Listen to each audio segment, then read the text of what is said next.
चुनावी रणनीतिकार प्रशांत किशोर ने हाल ही में केंद्र सरकार पर तीखा हमला बोला। उन्होंने कहा है कि भारतीय सेना पाकिस्तान के खिलाफ अपने ऑपरेशन में जीत की तरफ बढ़ रही थी, लेकिन अचानक सरकार ने सीज फायर पर सहमति जता दी। किशोर का कहना है कि अगर ऑपरेशन को 2 दिन और जारी रखा जाता तो पाकिस्तान को सबक सिखाया जा सकता था। उन्होंने कहा कि अब सरकार सिंदूर की डिबिया बांटने जैसी राजनीतिक गतिविधियों में व्यस्त है, लेकिन असली समाधान यही था कि पाकिस्तान को उसकी हरकतों का सख्त जवाब दिया जाता।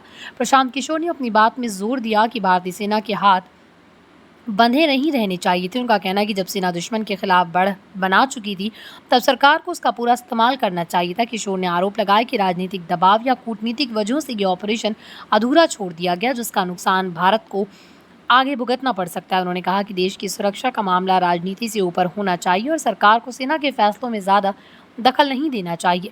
किशोर ने सीज फायर के फैसले पर सवाल उठाते हुए कहा कि इस तरह की संधियां अक्सर भारत के पक्ष में नुकसानदायक साबित हो सकती है। उन्होंने कहा कि बार बार भारत की तरफ से शांति की पहल की जाती है, लेकिन पाकिस्तान उसकी गलत व्याख्या करता है और अपनी हरकतें दोहराता रहता है। किशोर का मानना है कि इस बार भारत के पास मौका था कि वो पाकिस्तान को कड़ा सबक सिखाए, ताकि भविष्य में वो सीमाओं पर कोई दुस्साहस न कर सके। प्रशांत किशोर ने सरकार की उस रणनीति पर भी निशाना साधा जिसमें राजनीतिक लाभ के लिए सामाजिक या सांस्कृतिक प्रतीकों का इस्तेमाल किया जाता है। उनका कहना है कि सिंदूर की डिबिया बांटना या धार्मिक प्रतीकों की राजनीति करना सुरक्षा और रक्षा के असली मुद्दों का हल नहीं है। उन्होंने कहा कि जब मामला राष्ट्रीय सुरक्षा का हो, तब सरकार को सिर्फ राजनीति से आगे सोचने की ज़रूरत है। किशोर ने साफ शब्दों में कहा कि सरकार को अपनी प्राथमिकताओं पर फिर से विचार करना चाहिए। प्रशांत किशोर ने चेतावनी दी कि अगर सरकार ने सही सबक नहीं सीखा तो भविष्य में पाकिस्तान और ज़्यादा दुस्साहसी हो सकता है।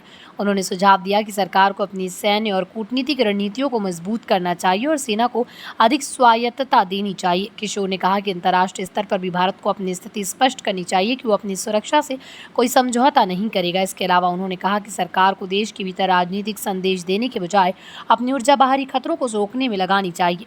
किशोर ने अपनी बात खत्म करते हुए जनता से भी अपील की कि वो इन मुद्दों को गंभीरता से समझें और सिर्फ भावनात्मक या धार्मिक नारों के बजाय असली राष्ट्रीय हितों को प्राथमिकता दें।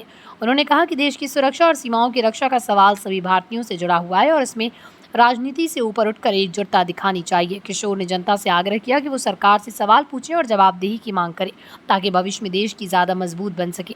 कुल मिलाकर प्रशांत किशोर का ये बयान सरकार के लिए एक सीधी चुनौती माना जा रहा है। उन्होंने स्पष्ट किया कि देश की सुरक्षा को लेकर राजनीति नहीं की जानी चाहिए और सेना को अपनी भूमिका निभाने का पूरा मौका देना चाहिए। किशोर के इस बयान ने राजनीति का हलकों में हलचल मचा दी और आने वाले दिनों में इस पर और बहस होने की संभावना है। अब देखना ये होगा कि सरकार इस आलोचना का क्या जवाब देती है और अपनी रणनीतियों में क्या बदलाव लाती है।